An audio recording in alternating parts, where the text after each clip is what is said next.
From the Rural Radio Network Market Desk, I'm Lacey Shippey. Here's a look at what's happening in your grain and livestock trade today. Grains are higher today on some optimism with a trade deal with China. Cattle are selling off today.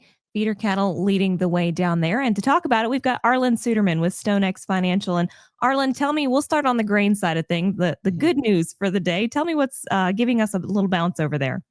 Yeah, we're getting some strength again from expectations of some type of a trade deal coming out of an anticipating meeting between President Trump and President Xi next week.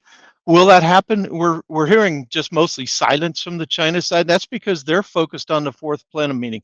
That's a every 5-year planning meeting they have for the goals and strategies of the Chinese Communist Party.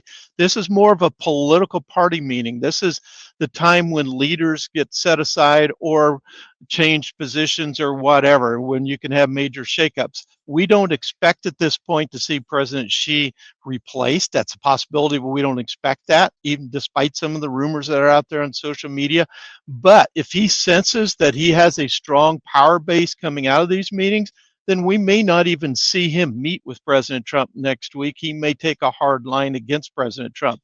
If, on the other hand, he sees weakness in his power base, he may want to see a quick deal with President Trump to calm the international waters so that he can focus on domestic problems. So that is how that can shape what happens next week.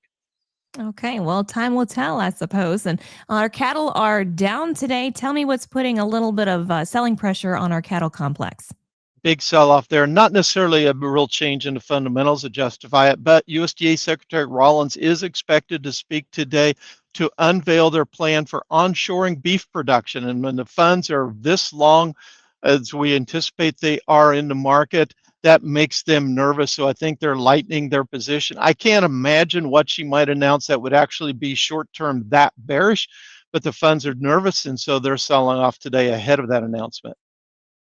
Well, thank you so much, Arlan. That is Arlan Suderman with StoneX Financial for a look at what's happening in your grain and livestock trade today. I'm Lacey Shippey for the Rural Radio Network.